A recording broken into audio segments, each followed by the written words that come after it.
बुला लिया।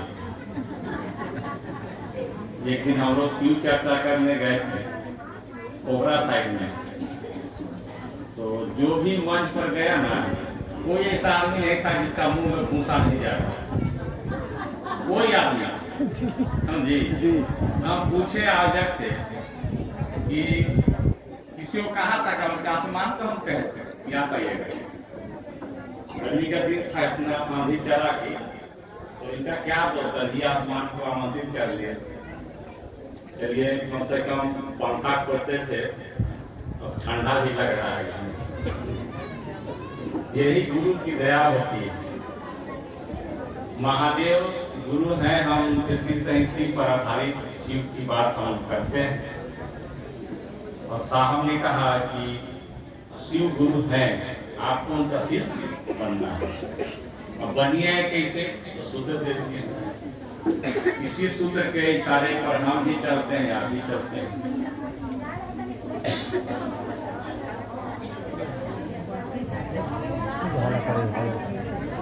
थोड़ा सा पीछे शांत रहिए।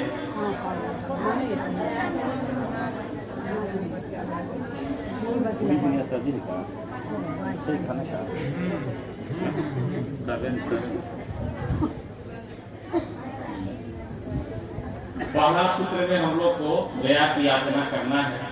मन ही मन कहना है कि हे शिव आप मेरे गुरु हैं, मैं आपका शिष्य हूँ, मुझ शिष्य पर दया कर दीजिए। इसीलिए बताया जा रहा है कि आदमी भुला जाता है।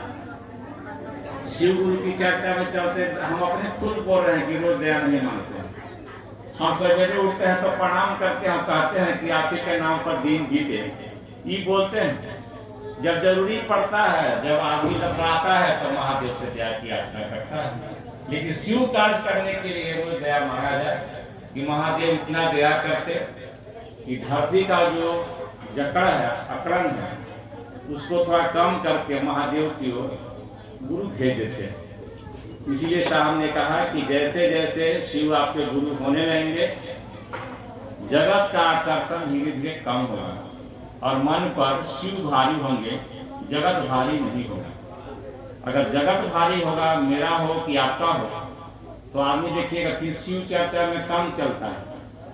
पूछिएगा काहे नहीं चल रहे हैं, तो बोलेगा कि इतना काम है धरती पर कि क्या करें। यानी गुरु से लगाव जैसे जैसे आपको दूर होने लगेगा, आप हल्का होने लगेंगे। हम लोग परसों दिन किताब में पढ़ा जा रहा था गुरु सदगुरु और जगत गुरु। गुरु सदगुरु और जगत गुरु का व्याख्या चल रहा था कि विनय जी पढ़ रहे थे, तो उन्होंने कहा कि किताब में जो साहब लिखे हैं कि गुरु वह हो जो स्पर्श से, वाणी से, दर्शन से शिष्य में शिव भाव का आवेश जगाता है, लेकिन क्रिया बताते हैं कि काम करना होगा। किसी ने कहा 16 सोमवारी कर लीजिए, किसी ने कुछ कहा। तो हम लोग गुरु की परिभाषा में चल रहे हैं। जैसे मेरे गांव में, आपके गांव में जो शादी ब्याह में वो आते हैं ना गुरु जी, जो कान में मंत्र देते हैं, उनके पास भी पावर है लेकिन थोड़ा कम है।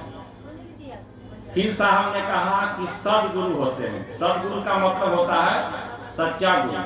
वो क्या करेंगे कि खुद आपको शिव बना देगा, अपनी ताकत से जीव को शिव बनाते हैं, लेकिन वहाँ बंधन लगाते हैं। जितना भी गुरु परंपरा चली है ना, सब ने बंधन लगा है। किसी ने कहा शादी मत करो, किसी ने कहा मांस मछली छोड़ दो, किसी ने कहा खा सकते हो, चल जाइए बनारस में कीना बाबा का आश्रम में तो वहाँ चढ़ता है। तो यानी सदगुरु बहुत अच्छे गुरु होते हैं, उनका खाली बात मानते रह जाइएगा ना तो आपको शिव बना देते हैं। लेकिन हम लोग जगत गुरु का चेला है। हम लोग किसके चेला है? शिव का चेला है, जो जगत गुरु का पद उनको हम ही आप कहते हैं कि आप जगत गुरु हैं। तो जगत गुरु का चेला बनिएगा तो बंधन नहीं लगता है, यहाँ बनना नहीं लगता है, चाहे कोई लगा भी नहीं सकता है। और किसी को पावर भी नहीं है कि लगा दे। जैसे शिव चर्चा बहुत लोग लगा देता है कि फोटो रखिएगा, ई मत खाइएगा, तो यानी गुरु का कहना करते हैं, नहीं करना चाहिए। जो साहब बताए वही काम करिएगा, ताकि हम और आप बताएंगे ना तो थोड़ा परेशानी फंसेंगे। किसी को मत गलत राय दीजिएगा। क्या कि साहब ने कहा कि नियम गुरु का चलेगा, चेला का नहीं चलेगा। तो वहां क्या करना है कि कोई बढ़ना और बंधन नहीं है। तो किताब जब पढ़ा जा रहा था तो आगे लाइन तुरंत आया कि गुरु 3 प्रकार के होंगे। तो वह शिव जब जगत गुरु हैं तो क्या गुरु क्या काम कर सकते हैं कि नहीं कर सकते? जैसे हम लोग शिक्षक हैं, हम लोग प्रोफेसर नहीं हैं। कॉलेज में जाइएगा ना तो उनका चेंज नाम होता है, प्रोफेसर साहब कहते हैं। प्रोफेसर में गुण है, बच्चा को ही पढ़ा सकता है, लेकिन हम कॉलेज में नहीं पढ़ा सकते, हमें पावर नहीं है। तो वह गुरु जो शरीर में आते हैं वो जगत गुरु का काम नहीं कर सकते हैं, वो कहेंगे कर नहीं सकते। और जगत गुरु जो शिव है सब काम करेंगे, सदगुरु का भी काम करेंगे और गुरु का भी काम करेंगे। इसीलिए कहा जाता है शिव सदगुरुओं के भी गुरु हैं। तो गुरु 3 प्रकार के, तो चेला कै प्रकार के? 3 प्रकार के। पहला चेला साहब लिखे हैं जो साधन सिद्ध होगा, साधना करेगा। साधना करेगा, जैसे बहुत आदमी के ताकत है तो पूजा करता है, बहुत आदमी अभी छठ भी किए हैं, बहुत आदमी है जो कांव लेकर जाते हैं, यानी साधना करके अपने मन को ईश्वर की ओर ले जाते हैं, तो साधन सिद्ध शिष्य कहते हैं। लेकिन साहब ने लिखा कि साधना करते करते व्यक्ति जब थक जाएगा, साधना करते करते जब व्यक्ति थक जाएगा, उसको परिणाम नहीं मिलता है, तो श्रांत क्रांत हो जाता है, हार जाता है, तो क्या होगा? वो हो जाएगा कृपा सिद्ध। इसीलिए लिखा जाता है मोक्ष मूलम गुरु कृपा। लिखा जाता है मोक्ष मूलम गुरु कृपा। अगर गुरु कृपा करेंगे तो मुक्ति मिलेगी, मोक्ष मिलेगा। तो साहब ने कहा कि कृपा सिद्ध कौन होगा? जो साधना करके हार गया है, श्रांत और क्रांत हो गया है, हर मैंने थक गया है। फिर साहब ने लिखा कि एक शिष्य होता है जिसका नाम है नित्य सिद्ध। नित्य सिद्ध में जानते हैं वो पूर्व से सिद्ध होता है। उदाहरण से साहब समझाए हैं किताब में कि बाघ का बच्चा को उसकी माँ सिखा रही है शिकार खेलने का, लेकिन बाघ का बच्चा को जन्मजात गुण है, उसमें ईश्वरे दे दिया है। अगर बाघ के बच्चा को हटा के सियार के बच्चा रख दिया तो सियार के बच्चा में गुण है नहीं। तब साहब ने किताब में लिखा है कि अगर शिव गुरु की दया हो गई तो शिष्य कैसा होगा? शिव के मानिंद होगा, शिव के जैसा होगा, निश्चित होगा। हम लोग अपने तय कीजिएगा, रात में जाइएगा ना तो बेड पर सोइएगा तो तय कीजिएगा कौन गुरु के चेला हैं और हम कौन शिष्य हैं, अपने कीजिएगा, कोई इस पर कहेगा नहीं। तो ज्यादा बंधन बंधन में जीते हैं तो आप नीचे के चेला, आप जगत गुरु के चेला बोलते जरूर है लेकिन नीचे के चेला है। इसे कैटेगरी होगा ना भाई, कि जैसे परीक्षा कोई देता है तो A grade, B grade, C grade और ई ग्रेड भी मिलता है। ई ग्रेड में जो बच्चा रहता है उसको तेज नहीं माना जाता है। नहीं, एक बार साहब के चर्चा हम सुने थे, तो आदमी जो भाई गए थे पटना से, उनका नाम भुला रहे हैं, बहुत 1997 की बात कर रहे हैं कि जो लड़का 5 बार में मैट्रिक पास किया वो तेज कैसे हो सकता है? बोले हैं कि जो 5 मतलब घीत तीत के पास हुआ। तो आप चेला ऐसा बनिए जो साहब ने कहा। साहब सूत्र देने से पहले शर्त रख दिए थे। सूत्र तो बाद में आया है, शर्त पहले आया है। आया था कि नहीं? कहा आया था कि जैसा महादेव फोटो में दिखते हैं, कहा है कि वैसा लोग आते थे और दिखाई नहीं देते थे। साहब बोले हैं कि कुछ आसमान से लोग आते थे जो दिखाई नहीं देते थे, धुंधलापन रहता था, बाद में दिखाई भी देने लगे, यानी कि महादेव के रूप में प्रेत आता था। तो साहब ने कहा कि फोटो में जैसा महादेव दिखते आइएगा तो नहीं मानेंगे, पूर्व के जो गुरु बताया था नहीं करेंगे, और साधु भी आएंगे तो उनका बात हम नहीं मानेंगे। साहब का शर्त था। तो उसी में साहब किताब में आगे लिखे हैं कि अभी भारी पर चल रहा था। गुरु का मतलब होता है भारी, गुरु का मतलब होता है भारी। एक तो लोग कहता है गुरु से अंधकार, गुरु से प्रकाश, मतलब अंधकार से प्रकाश की ओर जाए। गुरु का शाब्दिक अर्थ होता है भारी। साहब ने कहा कि अगर आपके मन पर गुरु भारी है तो चेला कैसा होगा? मजबूत होगा, नहीं होगा। किसी बच्चा को अगर पढ़ाई भारी हो गया, माने उसका रिश्ता हो गया, तो बढ़िया विद्यार्थी निकलेगा। साहब ने लिखा कि अगर जगत भारी हो गया तो चेला कैसा होगा? हल्का होगा। और उस पर दया क्या होगा? तो दया का प्रभाव निष्प्रभावी होगा। किताब में लिखे हैं, आओ चले शिव की ओर में, तो उन्होंने साहब लिखे हैं कि जगत के आकर्षण में आप डूबे हुए हैं और उसी में अगर महादेव की दया हो जाएगी तो जगत के आकर्षण से निकाल कर शिव के आकर्षण में रख देंगे। अच्छा, सबको शिव को अच्छा लगता है तभी ना आप यहाँ आए हैं। कहीं ना कहीं से सब कोई अपना गाड़ी के भाड़ा लगा के जाता है कि काहे जाता है? कई विचार किए हैं जो रोज हम लोग काहे जाते हैं? यानी कोई है जो हमको नचवाता है, हम नाचते रहते हैं। मीरा भी बोली थी, मीरा को उसका देवर बोले थे कि शर्म नहीं लगता है कि राजा की बहू हो कि गली में नाचती है। जब मीरा का तो नाचती थी तो हजारों हजार पीछे लोग चलते थे। भाई क्या गुजरता होगा? इसी गांव में किसी का औरत मैंने बहू चाहे लड़की अगर नाचना शुरू कर देता तो उसको क्या किया जाएगा? सब कोई जान रहे हैं। तो मीरा कही कि हमको नाचने का शौक नहीं, कोई नचवाता है तो हम क्या करें? अच्छा, हम लोग को मन है कि आँख पर चश्मा चढ़ जाए,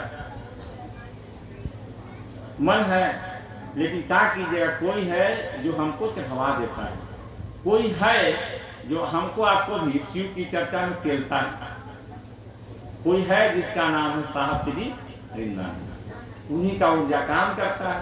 देखिए, साहब ने कहा कि आप तो शिव शिष्य बने हैं, अब ये बात दूसरे को बताइए। कितना बढ़िया बात बोले हैं। अपने तो जो बुझाता है करते, दूसरे को बताइए। दूसरे को बताने में खुद समझिएगा।